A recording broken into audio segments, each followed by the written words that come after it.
All right, I'm Charlie Craven, and today I'm going to tie for you a little fly called a Thinmint. This is an increasingly popular pattern out here in the Rockies. This fly came from the Pacific Northwest and was originally intended as a stillwater fly, but is a very popular Rocky Mountain pattern for a couple of reasons. While it looks like a bugger and fishes like a bugger, it's a little more detailed in the tying process, but also I think that's what makes it work a little better as well. You can see it's got a three-color tail. Olive, brown, and black. It's got a peacock body, and then a furnace hackle, and furnace is brown with a black center, so it's pretty iridescent along the center edges. You can see as I rotate that fly, you can see that hackle's got multicolor to it. So a multicolored fly.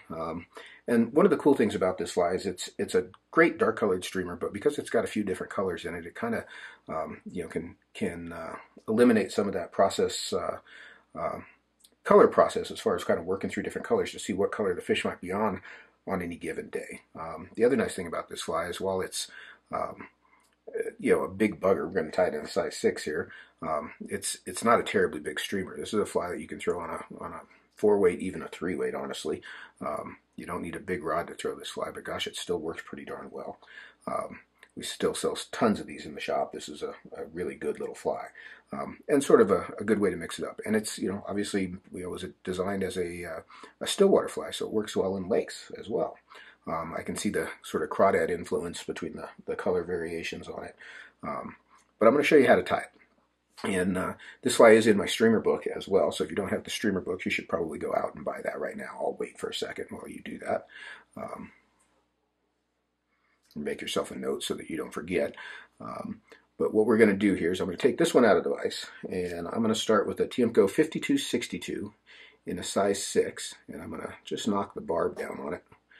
And I'm going to put a 5/32 gold tungsten bead onto this hook, and then I'll chuck them up in my vise, like so. And once I've got that bead on there, I'm going to come in with some 6/0 uni thread. This is just plain black. And 6/0 uni sounds small, but 6/0 uni is bigger than Danville 6/0 by a long shot. It's about twice as big. So 6/0 uni is really about the same size as 3/0 monochord, 135 denier. It's a nice polyester thread. It doesn't stretch much. It works really well for these streamers. So while it sounds small, it's really not. And that's, honestly, I think it's too big for most of your dry fly stuff. So don't let them fool you. But I'm going to start that thread just behind that bead. And I'm going to make a nice thread base and just dress the shank all the way back to the bend of the hook. Just one turn behind the other, so that my thread is hanging about even with where the barb was. And to start the tail, I'm going to take, this is about the top half or third of an olive marabou feather. And I'm going to take and just bundle this up into a little bunch. I'm going to measure it about a hook shank length long. One of the questions I get asked on measuring is, how do you just hold that up there and it's always the same length? The trick to this is, so when I pick this up, you can see this is too long now. See how I can roll my fingers, and if I put my fingers in the middle of the screen, see how I can roll my fingers forward and back and adjust the length of that feather? All I'm doing is holding the tips at the bend and then closing my fingers up to the eye. And that gives me my measurement. Then I'll butt them up in my fingers, and I'll tie that clump in at the bend just with 4 or 5 turns. I'll wet that down just a bit. So that's about a shank length long, which is a pretty standard streamer tail length. You don't want to go much longer than that. Now I'm going to take a brown feather that I've done the same thing with. It's about the top half of a brown feather. I'm going to measure it to the same length as the olive, hold it in place, and tie it down right on top. And then I'll take my black feather and do the same thing. So I'll come in and lay that in so it's the same length as the first two, and tie it on top of the clump. So I've got a multicolored tail, olive, brown, black. I've left these butt ends on here so that I can use those as the underbody. So I'm going to lift these up out of the way, and I'll just spiral wrap my thread up to just short of the bead. I'll let my thread sort of push those down around the hook, and I'll bind them down again here at the front with a little band of thread. And then I can trim those stubs out. You can see how those stubs are sort of pushed up against the back of the bead there. As I wrap over them, you can see how I can tuck them down into the back edge. Now I'm just going to spiral wrap my thread back over that Marabou, maybe back and forth a couple times just to smooth things out. And we've built a nice underbody for the fly. So the next thing I'm going to tie in is a piece of brassy sized copper wire. And honestly, the color of this doesn't make a huge difference. It's barely going to show. We're going to use this to reinforce our hackle. So I'm going to tie this in back here toward the bend, right up to the base of the tail. Oh, hold on, I forgot a piece. I'll show you how to tie that wire in twice, just because I feel like you wanted to see it again. But before I tie that wire in, I'm going to put some flash in the tail. So you can use regular Herl Flashabou, or what I've got here is Mirage Lateral scale, and this has got a little crinkle to it, just a little bit more texture than Flashabou.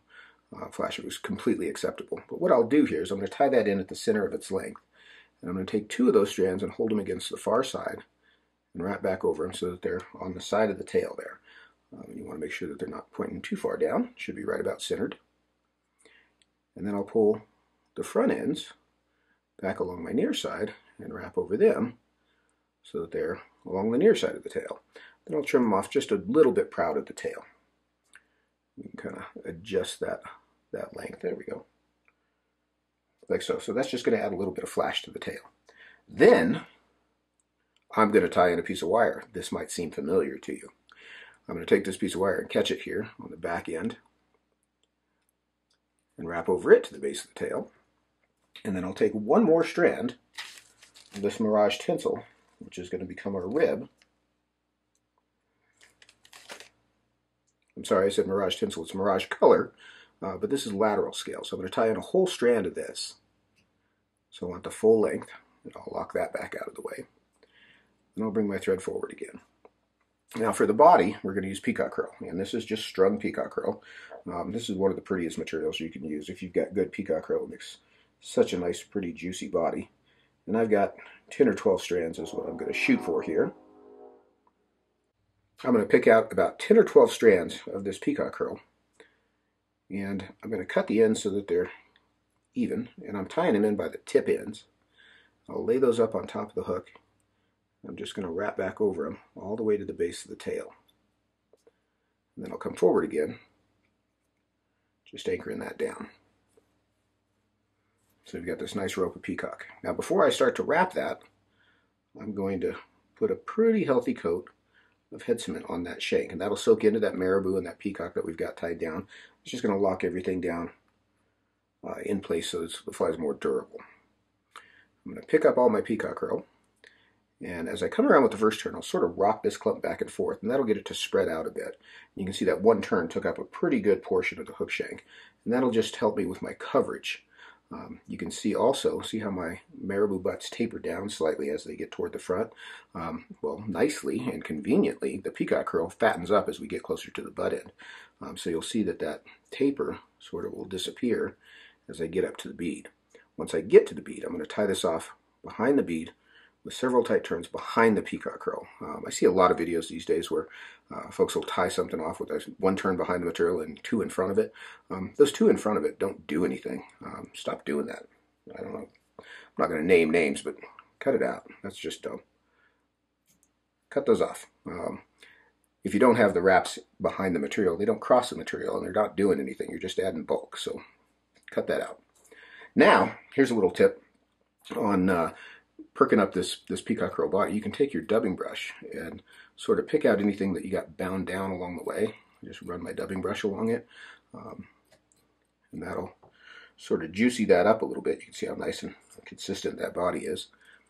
And then we're going to take our piece of lateral scale and we're going to start to rib it forward through the body. Just nice evenly spaced turns. We'll tie it off behind the bead as well.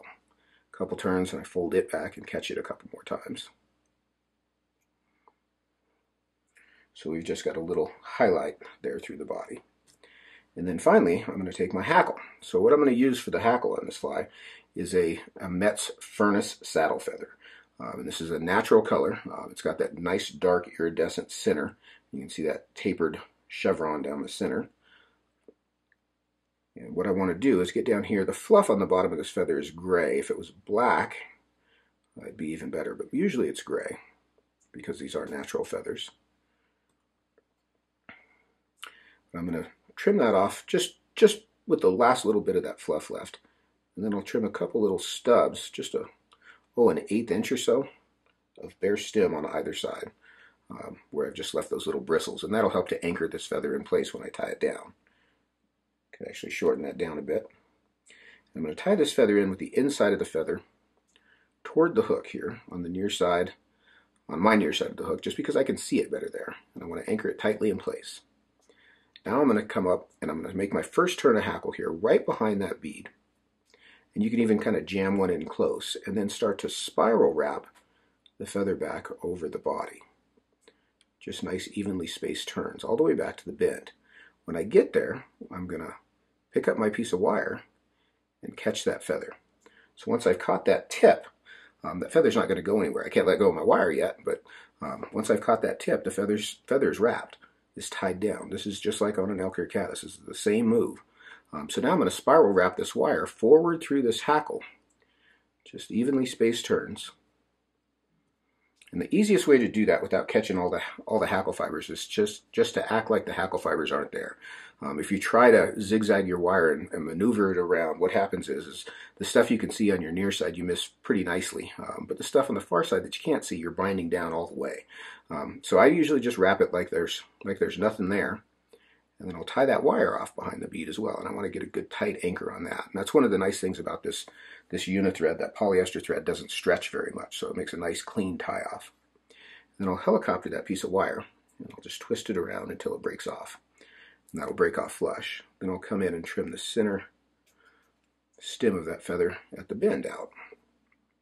Now what I like to do, you can see that hackle standing up pretty good. I like to kind of pinch everything back in place. If you kind of pinch and squeeze, what that'll do is bury that hackle stem deeper into the peacock herl. So I'm just pinching everything. And you can see how that sweeps that back a little bit more. So I'll sweep these front fibers back, and I'm just going to build just enough of a thread head to cover those stubs there behind the bead. And then I'll whip finish. 3 or 4 turns. Give them a spin. I got one crazy one over here I don't like. And again, you can use your dubbing brush to kind of separate those fibers out. We'll add a little shot of head cement in there behind the bead. And I let that kind of wick into the base of the hackle. We've got everything tied down there behind that bead. All of this is very porous material, so it soaks that head cement in nicely. And that is our finished Thinmint. Really a cool fly. You know, much more interesting than a bugger, both in the tying process and the fishing process. But a nice dark pattern that can kind of pick up a few different colors depending on what angle you're looking at. Really multi-toned. So a cool fly. That's the Thinmint. I'm Charlie Craven, and that was my little gift to you for the day. So it's not Christmas, but maybe it's your birthday. Happy birthday. All right, take care. Thanks for watching.